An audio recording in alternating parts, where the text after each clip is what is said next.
বনি ইসরাইলের একজন যুবক, সমাজে এমন কোনো পাপ নাই যে পাপ যুবক করে নাই। তার আম্মা আব্বা সমাজের মানুষগুলা অতিষ্ঠ হয়ে হাত পা বেঁধে মরুর প্রান্তরে ফেলে দিয়ে আসলেন। একদিন, 2 দিন, 3 দিন যায়, অনাহারের কারণে তার মৃত্যু চলে আসে। মৃত্যুর আগ মুহূর্তে যুবক চতুর্দিকে লক্ষ্য করে দেখে আমার আপনজনেরা কোথায়। যুবক ডানে তাকায় একবার, বামে তাকায় একবার, পিছনে তাকায় আরেকবার। মাকেও দেখা যায় না, জন্মদাত্রী মা, আমার জন্মদাতা বাবাকেও পাওয়া যায় না, বন্ধু বান্ধব সমাজপতি কাউকে দেখা যায় না। যুবক এবার লক্ষ্য করে দেখলো, মাওলা হে, মরুর প্রান্তরে আপনি ছাড়া তো আমার আপন বলতে কেউ নাই। যাদেরকে আপন বানিয়েছিলাম তারাই হয়ে গেল পর। আর এতদিন যাবৎ আপনাকে পর বানিয়েছিলাম, বুঝে দেখলাম এই মুহূর্তে আপনি আমার আপন। আল্লাহু আকবার। যুবক এবার মনে মনে তওবা করতে লাগলো। যুবক এবার বলে, মাওলা, 40 বছরের জীবনে এমন কোনো পাপ নাই যে পাপ করি নাই। আমার পাপের কারণে সমাজের মানুষ হাত পা বেঁধে আমাকে পাহাড়ের পাদদেশে ফেলে গেল। হেরে মাওলা, রুহটা আমার নাকের ডগায়, জানি আমার মরণ হবে, কিন্তু এই মুহূর্তে তোমার কাছে আমি ওয়াদাবদ্ধ হলাম।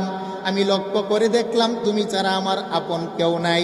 যদি তুমি আমাকে মাফ করে দাও, আর কোনোদিন তোমার সাথে আমি কোনোদিন নাফরমানি করব না।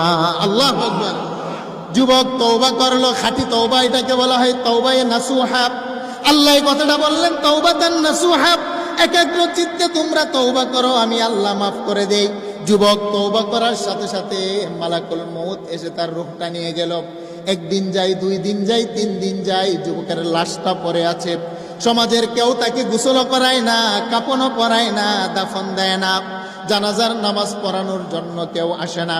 হাদিস কানা বুখারী। আল্লাহ নবী বলেন, আমার আল্লাহ মুসা পয়গম্বরকে ডেকে বললেন, মুসা, আমার একটা গোলাম ওই যে দেখো পাহাড়ের পাদদেশে পড়ে আছে, তার শরীরের মধ্যে কীরা পোকা ধরেছে, সমাজের কেউ তো তার জানাজার নামাজের জন্য আসে না। হেরে মুসা, নিজ হাতে কূপ থেকে পানি উঠাইয়া গোসল দিবা। হেরে মুসা, নিজের জুব্বা দিয়া তাকে কাপনের কাপন পড়াইবা। হেরে মুসা, নিজে ইমাম হয়ে জানাজার নামাজের ইমামতি করবা। হেরে মুসা, নিজে কবর খনন করে কবরের ভিতরে তাকে দাফন করবা। হে মুসা, জানাজার নামাজ পড়ানোর আগে একটা ঘোষণা দিবা, বনি ইসরাইলের মধ্যে যত মানুষ আমার এই গোলামের জানাজার নামাজে উপস্থিত হবে, সমস্ত মানুষের গুনাহ খাতা আমি আল্লাহ মাফ করে দেব। আল্লাহু আকবার।